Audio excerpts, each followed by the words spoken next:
Howdy, Sailor the Piperman, Piper the Sailorman here. Hope you guys having a wonderful day. I finally got light back. Woo! All the time I was using this bad boy. Woo! So I'm just glad, boy. Started getting hot.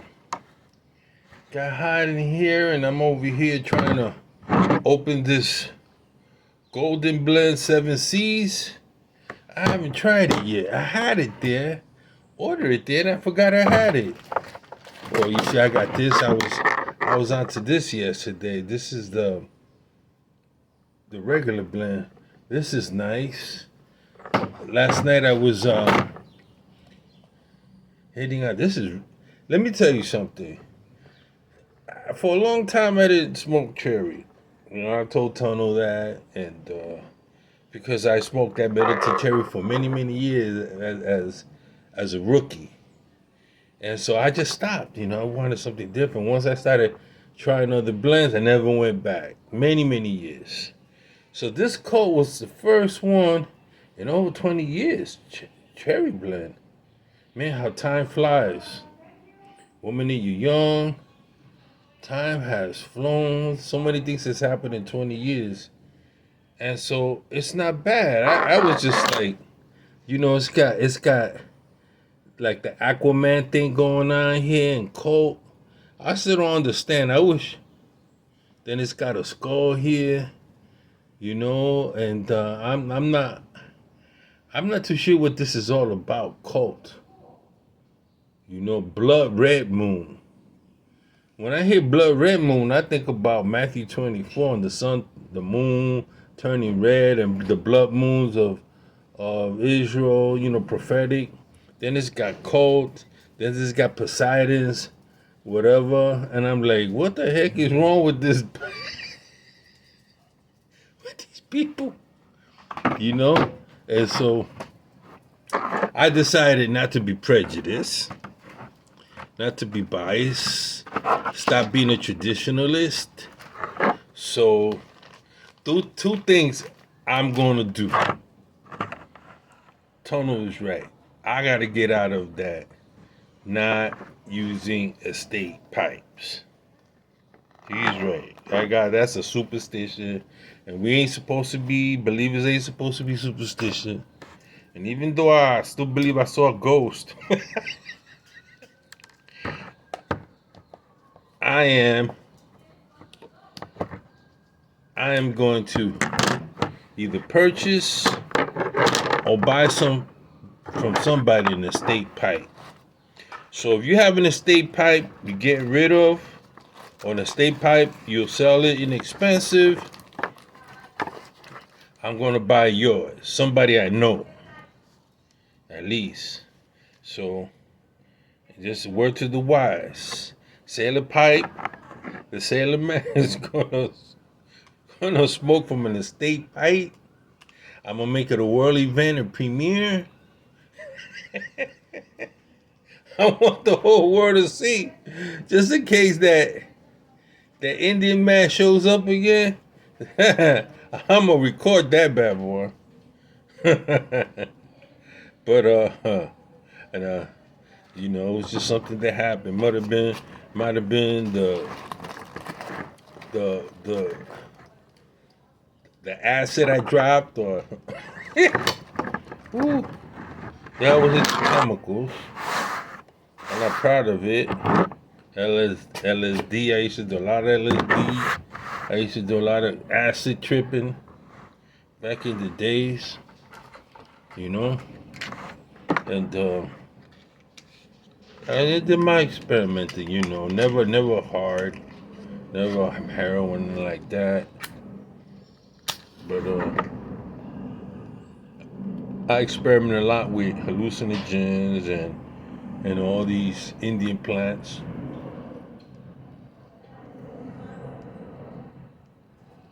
And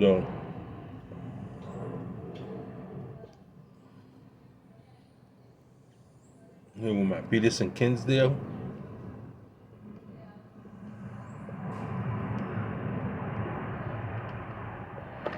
You know, I believe they're gonna stop making these. I checked 3 places, and they haven't had them for a while. So I wanted to buy another one.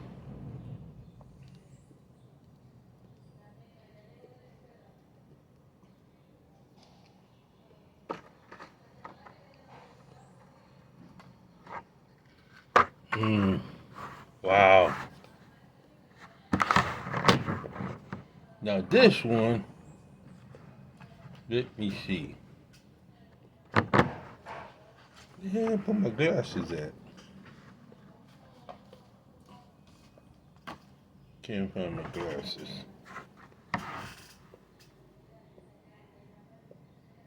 Oh, here it is. Yeah, I'm blind, man. Let's see. McBaron, tobacco. This is imported by Sutler. This is Virginia, barley mixed together in this exceptional smoke, loose cut, but it's easy to fill your pipe. It's got a topping. What it is, I don't know. It's golden blend. I can tell it's well aged. That's it. I sell this in a 3.5 ounce tin. I picked this one up in Pipes and Cigars. It's made in Denmark by McBaron Company. Virginia barley, loose cut, that is easy to fill your pipe with. That's it. Don't say nothing else. But it's got a topping.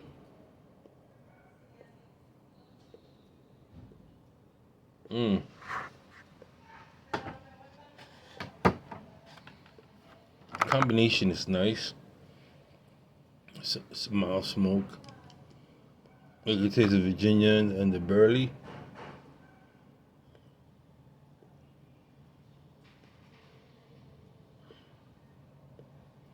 Maybe it's a little whiskey or rum. I'm not sure.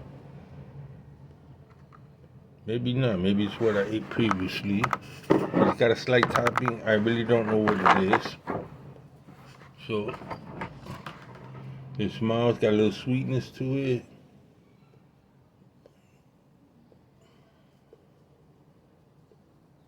Little caramel.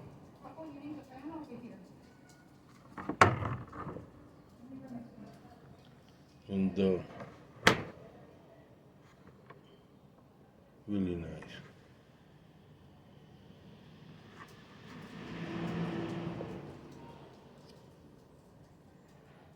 You know, this is one of the prettiest covers I ever seen. Shipped like that. 7 Seas. Very nice.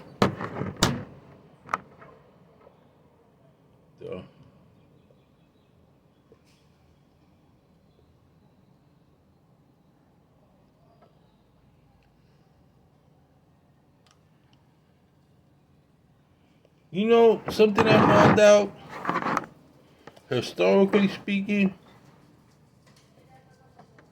I always read that in Europe, the migration, turn it off. The migration came, the Germanic people migrated west from east, from Asia,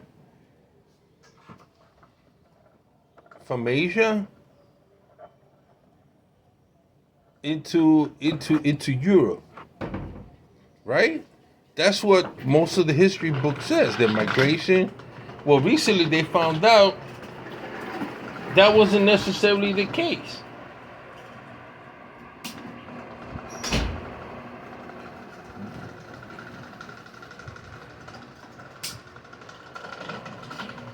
That, excuse me a second. That it's my fan.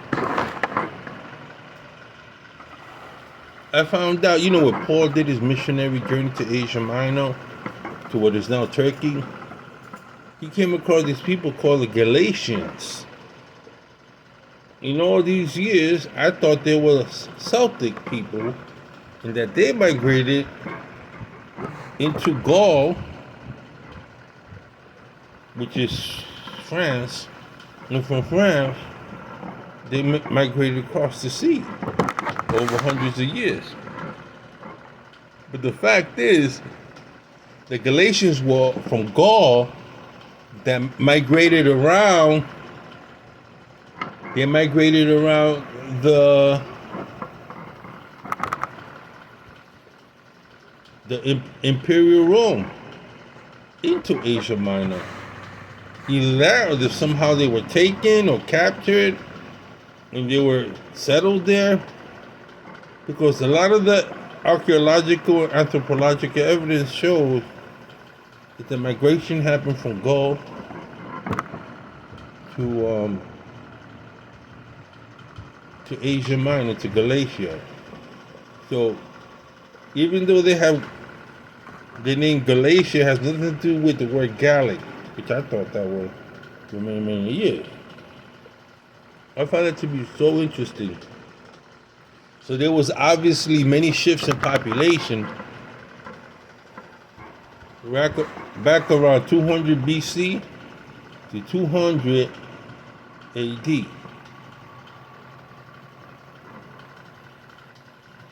And there's so many different names for different people. Like Turkey, they were at one time called Hittites. They were called the Cappadocians.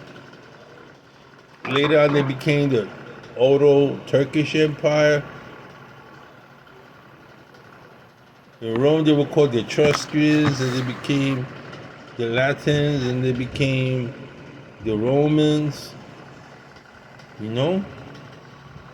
France, they were Gaul, and they became the Franks.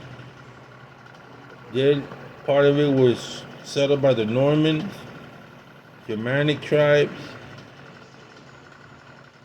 You know, it's like us now. We're taking in. We're supposed to be taking 100,000. I mean, America, 100,000 Ukrainians. So how do we write that in the history books? Well, we take Haitians and we take Cubans. These people from a certain place, but they're gonna be called Floridians, right? They're not gonna be called their particular group. People say, I'm from Florida. So you would expect people to say, you're Floridian.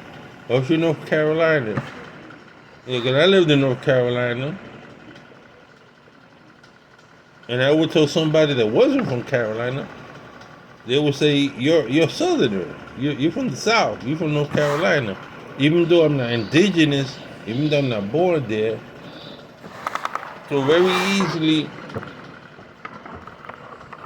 history can be easily diluted and misinterpreted. That's nice. Now I'm reading this book. This is Random Thoughts. Called The Day Approaching. It is written by Amir Tsarfati, who happens to be a Jewish Christian. He also he's online. He's on YouTube. He's there, Amir Tsarfati. And he writes this book. He says, an Israeli's message of warning and hope for the last days. He was a major in the IDF. So he gives you some light as to how they see things, Israelis see things with Iran, Iraq. Their foreign policy is so different from American foreign policies. And here he warns a lot. He warns America a lot as to. Now this was written 2020. That's copyrighted 2020. And he warned about Putin and what Putin was trying to do. Now we're in 2022, and we saw what Putin 22. So he gives you insight before Putin did anything, what he was capable of. So, it only cost me $13. good, easy read. He uses a lot of biblical passages. He's not overly religious. You know, he writes from very contemporary, really easily. Let me read something here.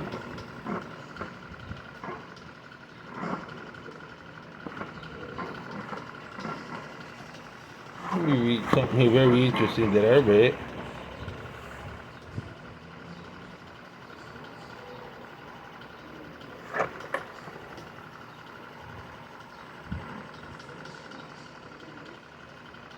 He says,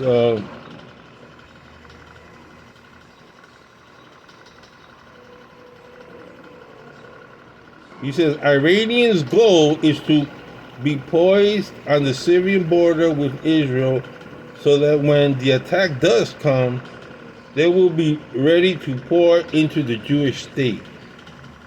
Also, in this Russian alliance are Sudan and Libya.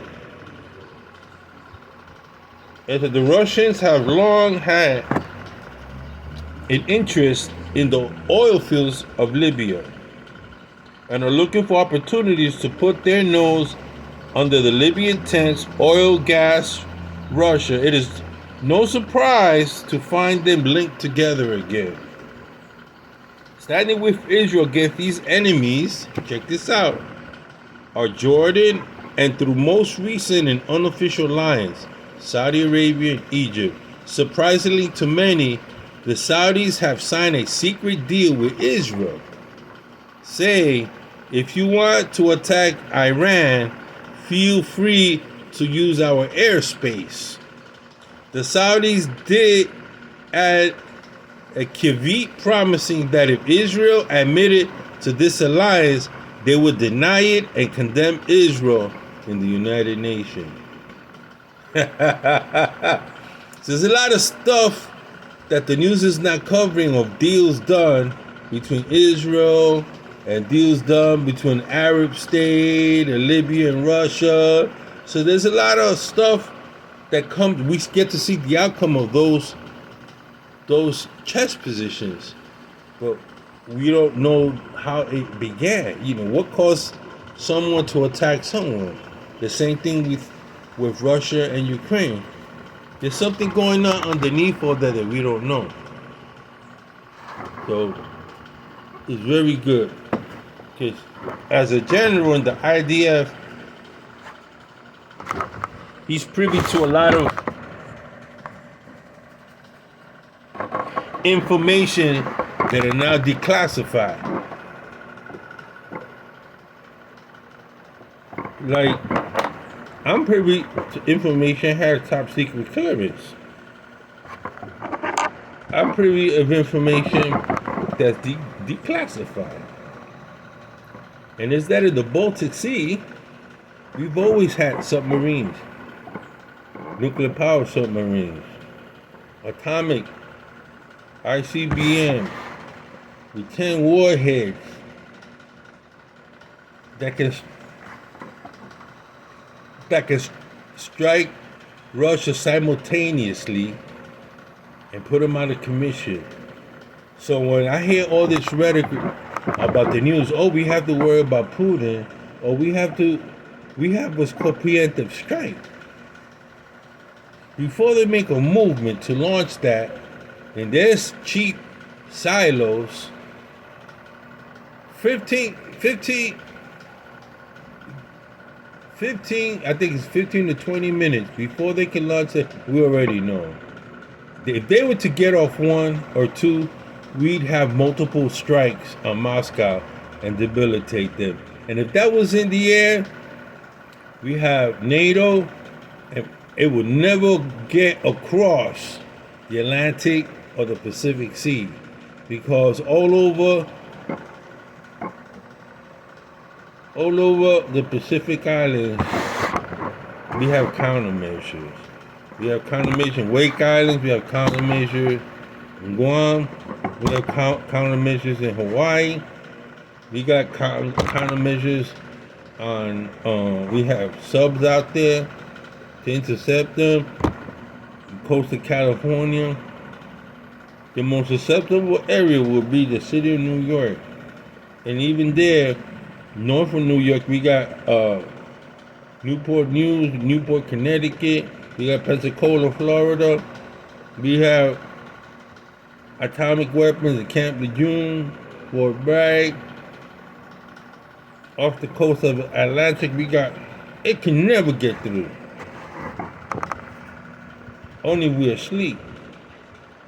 So an ICBM that was launched, the most it could hurt us, and wouldn't even hurt us, it mostly hurt Great Britain, and northern is a fallout if that indeed was explode in the air. And I don't think that it would be immediately weaponized like our weapons. So that's basically what I knew.